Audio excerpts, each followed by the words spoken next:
into the lab for week 5 and a couple of learning objectives. There will be some slight overlap of the content from the theory part of week 5, but that's okay. That's just meant to reinforce the knowledge that's already been provided. So week 5, we are focusing on classification, as you are aware, type of predictive modeling, classification, and unsupervised learning. And the goal here is to distinguish between classification and clustering task, implement classification algorithms such as logistic regression, decision tree, and your K nearest neighbors, which is your KNN. Perform unsupervised clustering using k-means, and then we want to visualize the cluster patterns, that happened, and then we want to evaluate classification models using appropriate matrices. We talked about that too. And then finally, we want to understand the trade-off between precision, recall, and accuracy. There's no one correct answer. It depends on the specific business context. So what we are going to do there is to look at some of the trade-off between your precision values, your recall, and your accuracy. So as an aside, I want to look at what parametric and non-parametric models are and do again. A parametric model is one that assumes a fixed form or function for the model. It learns a finite number of parameters from the data. Once trained, the models doesn't change its form no matter how much new data you give it, right? So essentially, it's very restrictive about the parameters or the features that it accepts. And then once it's trained, the model doesn't really change form a lot, even if you're offering new data. So the key traits of parametric models is the complexity of the model is fixed, is determined by the number of parameters, not by the amount of data. So it just accepts a fixed amount of data, of parameters. Now, non-parametric models, they make fewer assumptions about the data distribution. They grow in complexity as more data is provided. In other words, parametric data, even if you're providing more data, it's not actually taking advantage of the new parameters. But here, as the model complexity increases and more data is provided, it's kind of leverages more of the parameters in the data to get more intelligent. And then the other thing about non-parametric models is that they store part or all of the training data to make decisions. So a key trait of non-parametric models is they have more flexibility, but they might require more data and computation. Overview of predictive modeling task, classification. So again, two types of predictive modeling, predictive modeling, where we have classification, which, if you remember in the past, we talked about classification having something to do with categories, where you have those categories and you have to make choices from them, right? And often it's supervised. In other words, you provide the labels. But unsupervised learning, which is where clustering falls in, there you don't provide, the algorithms, right, with specific labels. They are just allowed to go use structure and pattern to determine, to put things into buckets or clusters. So for classification, supervised learning problem, it's a supervised learning problem where the output variable is a category. So the output variable, the result you're going to get is going to be a category. It might be a category like boy and girl, spam or not spam, or it might be a category that says all the blue balls or all the red balls or all of that. So it's different categories, right? So that's what classification gives you. And some examples of classification will be email spam detection, credit risk classification. A bank might classify their customers into 5 risk categories, right? You know, these people are in band A, band B, band C, and all of that. So if a prediction is made, it's not going to be a prediction that targets you as an individual in one of those groups. It is the group itself that is targeted, not the individuals within the group, right? So that's how classification works. Or then we look at disease diagnosis, right? In disease diagnosis, you're looking for a specific pattern. If you see specific patterns, then you can be like, okay, this is what's happening to this person is this specific disease, right? So that's classification. But when we come to clustering, again, it's an unsupervised learning problem. No labels. And it's aimed at discovering groups in data without known labels. So in this case, it's trying to put things into different buckets, but then we don't have the labels to give to it. So what the system does is it resorts to familiarity in structures, and in features and parameters, and then it plugs things that are familiar or they are similar in one form or the other. So examples would be customer segmentation. I did talk about that, where it's possible to segment.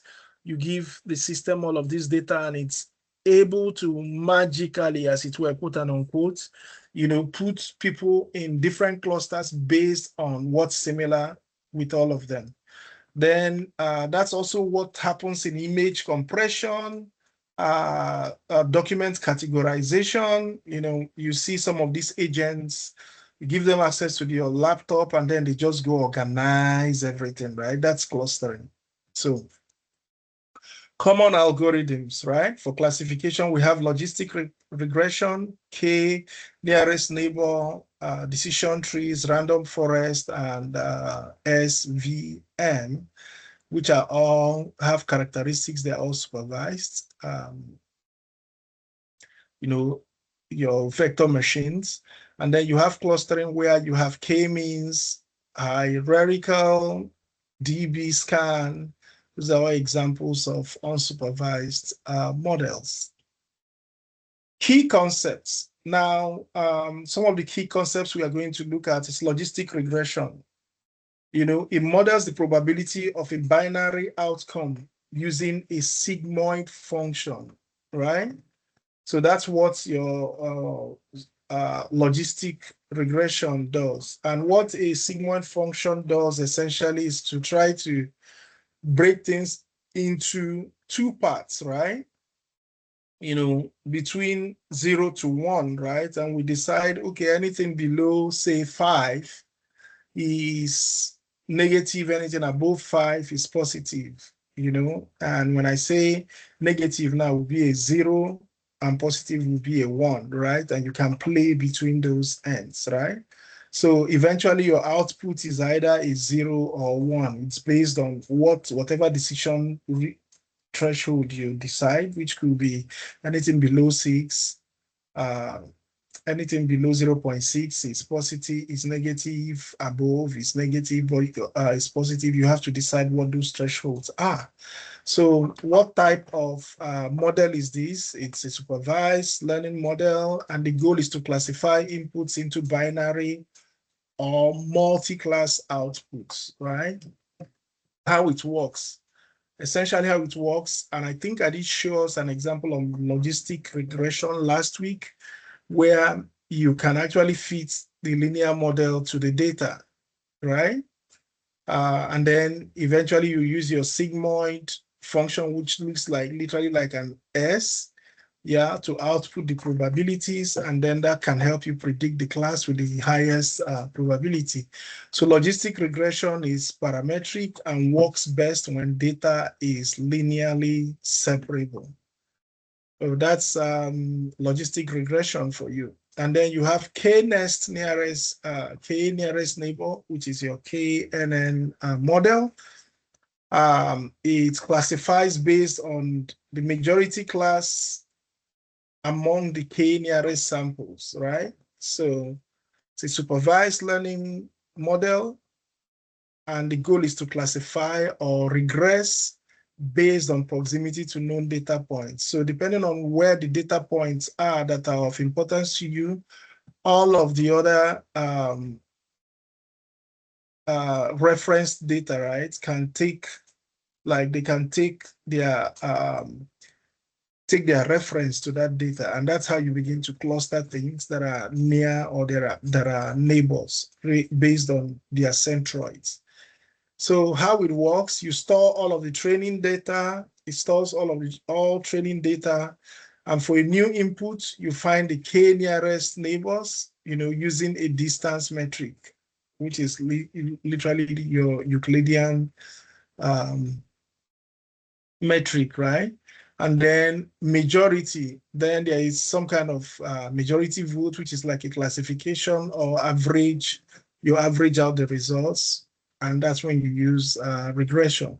So KNN is a non-parametric lazy learner, so no model is trained until the prediction time. So that's K nearest neighbor. But what I will mention is, there are videos that actually walk you through every one of these models step by step. But here is just to introduce the ideas to you. And then you have the decision trees. Decision trees just sounds like what it is, very intuitive. Is how you, almost like an organogram, where if something is yes, you go to the left. If it's right, no, it goes to the yes, goes to the right, no goes to the left, and then we make another decision, and then we keep making decisions until we arrive at a specific answer. So the flowchart-like model that splits the data into decision modes, right? So it's like a flowchart. It's a supervised learning model, and then the idea is to classify its classification or regression using a tree of decision rules. So you're using that tree to make decisions. So how it works, recursively, you split the data using conditions on features, and then each split, right, aims to maximize the information gain. So as you split up, you're getting better, literally. Prediction follows a path from the root to the leaf. In other words, as you split things up in a decision tree, it keeps going from level to level to level to level to level. The root will be the top where the first decisions were made, and then the leaf will be the final point where you were. So to make any prediction, you just have to trace that path, right? And then that's how you arrive at a decision. So it's very interpretable, it's very explainable, but it's very prone to overfitting, unless you prone or use an ensemble, or it's used in an ensemble. And I mentioned how ensemble models are like models that combine the superpowers of parametric and non-parametric models. So K means clustering. This is different. K means neighbors, and then this is K means clustering. Here, what it does is that it assigns each point to the nearest K cluster, right? Centers by minimizing the inter-cluster variance. It's a form of unsupervised learning, and it essentially discovers clusters in unlabeled data. So how this works is you pick a K cluster center, you randomly pick a K, or the center of one of your clusters. Remember, your K is the number of clusters. So you go in and then you look for one of those clusters and randomly pick its center. Now, then you assign each point to the nearest center, right? And then you recompute the centers as the mean of the average points, right? Repeat until you have some kind of convergence. Again, like I mentioned, you need to watch distinct separate videos for each of these to really understand how they work. So technically, k-means is not a classifier, but it can be used to explore data, reduce dimensions, or pre-process for classification. So which brings me now to some of the evaluation metrics, which we already talked about in the previous video, but I'd like to revisit them here. We have accuracy, we have precision, we have recall, F1 score, and then we have the confusion metrics. And what the accuracy is essentially the proportion of correct predictions. So what it's focusing on is what is right, but that sometimes does not give you all of the picture. So that would be that. And then you have precision, which essentially looks at the correct positives divided by the total predicted positives. That's what prediction does. And then recall is looking at the correct positives over the total actual positives, and then you have your F1 score, which is a kind of harmonic balance between your precision and your recall. And then you have your confusion metrics, which is essentially a table of your true positive, false negative, and your true negative, all laid out on a table.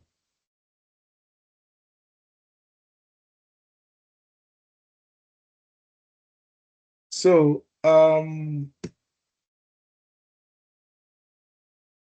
for binary classification, right, with logistic regression, we're looking at one particular one.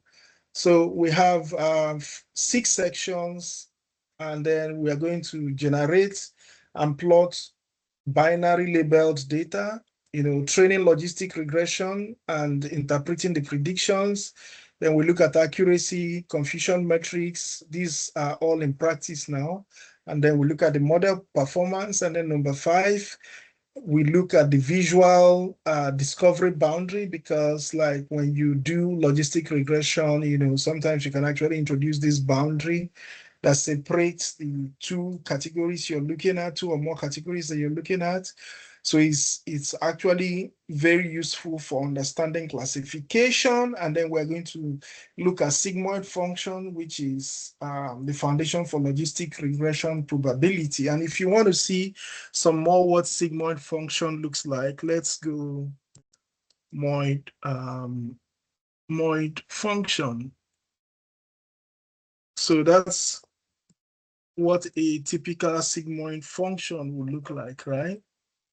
We're using this curve to stretch out something here where we have a situation that anything from this point to this point gives us a value, and then from this point to this point gives us another value.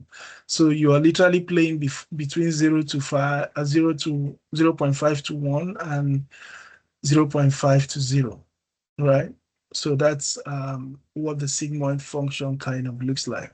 So no matter what data you have, you run it through a sigmoid function, and then it kind of streamlines all of that data to falling within that band. Okay, so this is our data here, right? And what we're doing here is essentially importing all the libraries that we need. So you see your NumPy for data, handling, mplotly, which is going to be for your plotting, sklearn, which is for your machine learning. These are different methods within sklearn. And then you're also importing all of these matrices. Of course, there's formula behind them. So essentially, by what you're doing here is just calling all of those so that it can be implementable. And you can see a lot of these here, what some of these do. NumPy for numerical operations, matplotlib, it's your grapher, make classification. You can see it here. to generate a synthetic data for binary classification, logistics regression, the model from, that's your logistic regression model, accuracy score, all of those matrices, right? That's you pulling them out there. And then Seaborn. Seaborn is a form of matplotlib. It's just that it gives you prettier and nicer plots. So we want to start by running this.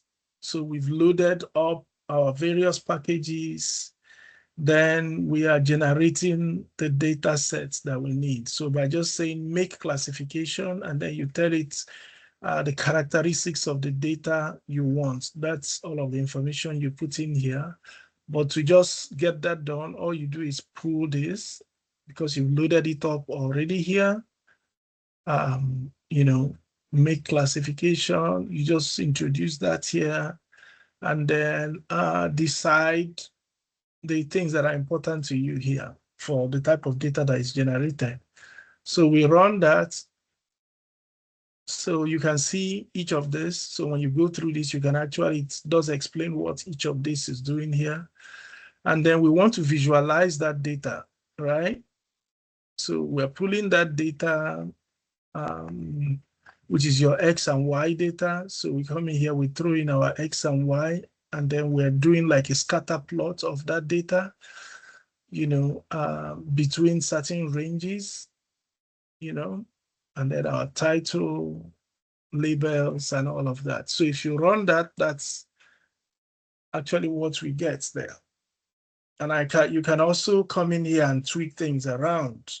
For example, you can decide to make this instead of 100 data sets, you go to 500, move things. I would imagine that this will change a lot. See, it's changed a lot. So it's giving us a completely different picture. So I will revert back to my number of samples to 1, run that again, and then run that again, run that again, and run that again. So this is what I have. So essentially it draws a scatter plot, and then it puts the classes that are 0 as red and the classes that are green as 1. So at some point you have a dividing line between the 0 and the 1. The next thing is to now go ahead and train the model. We've chosen what our model is, logistic regression. If just by saying model.fit, we are fitting the data X versus the data Y. So our prediction would therefore be the model.predict, right? And then our Y will be this, right? So if we run this, and you can see some of the interpretation here so you can read. Now, we've gotten all of that data. Now we're introducing our accuracy score, Y, and our accuracy is usually Y, your actual Y, your test data minus the predicted Y, right? And then we want to also pull up our confusion metrics, and then print out those results here. So this is what you have. This is what your confusion metrics in this particular case looks like. And that's what our accuracy looks like. So we want to visualize that the decision library, which is some kind of line that separates both sides of this. And that's what you're putting together here. And then that's how you get the decision bound. So essentially, it's creating a grid of points across the plot. So we can also plot, the sigmoid function, which is what we have here. I already showed us what the sigmoid function looks like. And that's kind of what it looks like. So this is a second example on binary classification with logistic regression, right? Again, we've loaded up all of our packages, and then these are the libraries we are using, or in layman's term, the packages we are using. We have the Seaborn, and this is us actually working with the iris data. This is iris data is some data about plants, I believe. So this is a very common data set. So this is what the data set is about, right? The iris flower data set is a classic multivariate data containing 150 samples of 3 iris species. Let me see, I should be able to see a table that shows, yeah, it's going to be something like this. Probably something like this, So it's going to be something, these are the IDs, this length of the sepal, the width of the sepal, the length of the petal, and then the width of the petal, and then these are the species. There are different species. This is one of several species. Let me see if I see a fuller. Yeah, okay, this is not exactly full either, but you get the point, right? There are other species that are contained in that 500 row data. So that's the data we are dealing with here. So notice it talks about libraries. They say libraries are like tools from a toolbox, literally like packages. Each solves a specific problem. So this is how we load our data. We use our, SNS, which is our Seaborn. And we mentioned it's used to load the iris data set and simplify data exploration, right?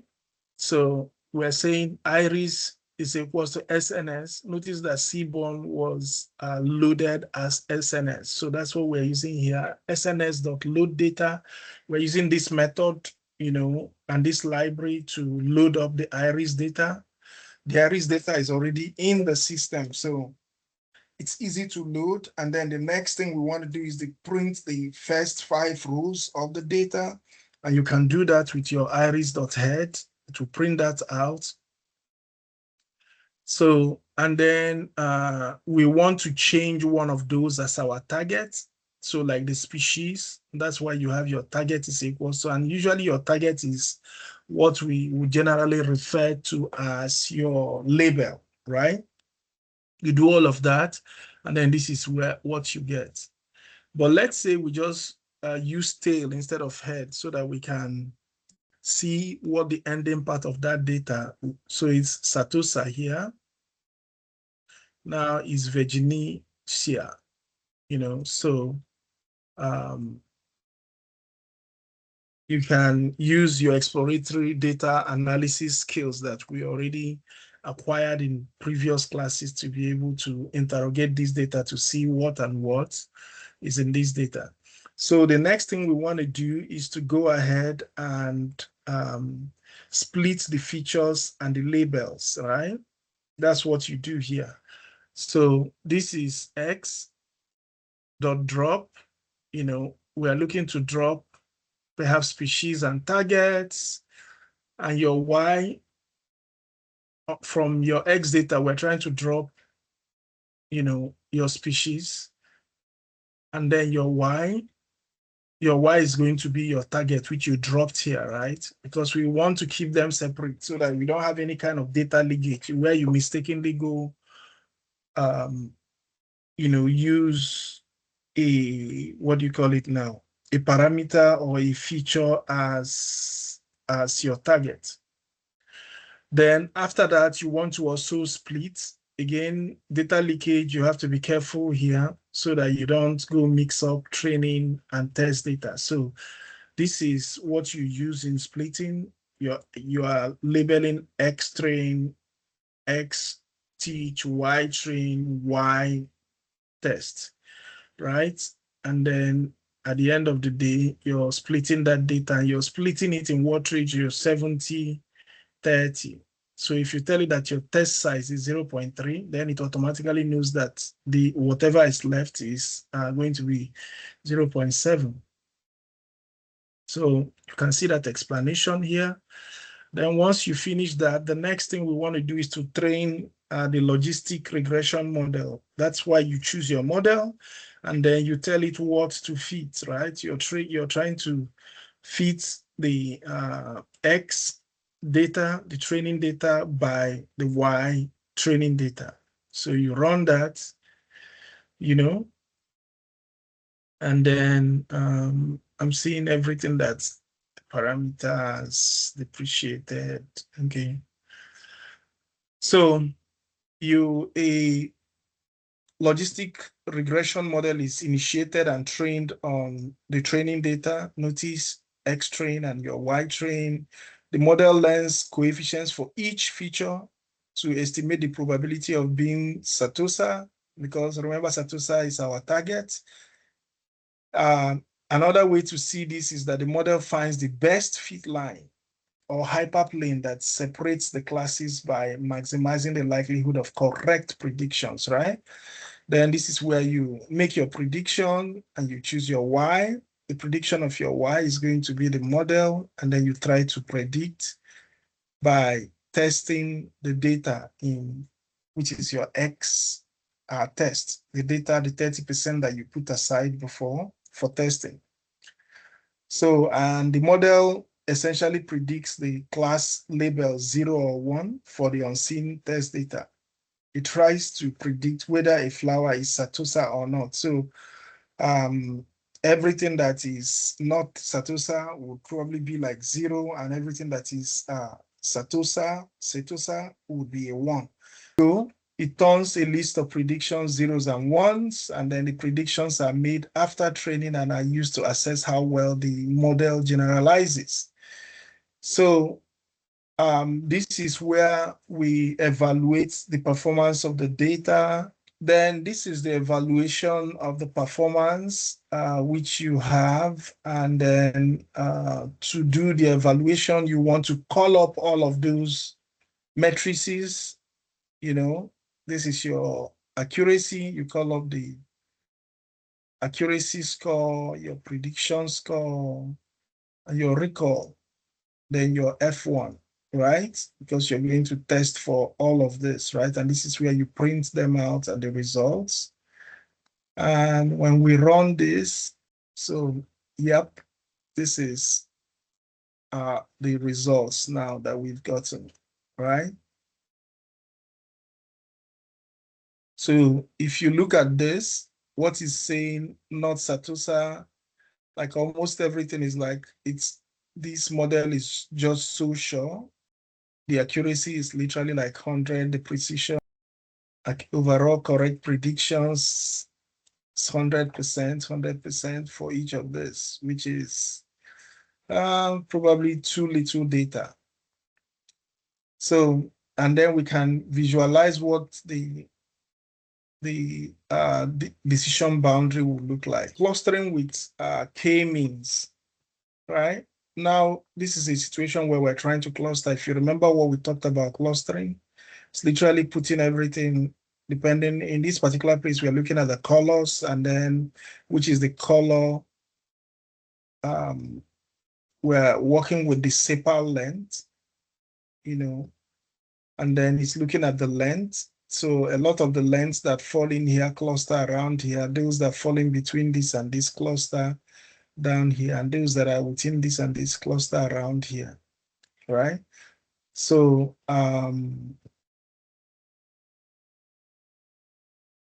we load up our libraries and then load up the data, and then we apply the k-means model, and then we print out the results, which is what we have there. That's how we arrived here, right? Here we also loading up the machine learning model, and we're calling up cluster, the cluster method. We are importing, the package for plotting and then we are dropping species. That's what's happening here. From I remember we're talking about the various species. We're dropping the species. Let me see what we're focusing on. And then we're fitting the features. And then we try to visualize this, right? If we run this, so this is a visualization of k-means being used to do various clusters.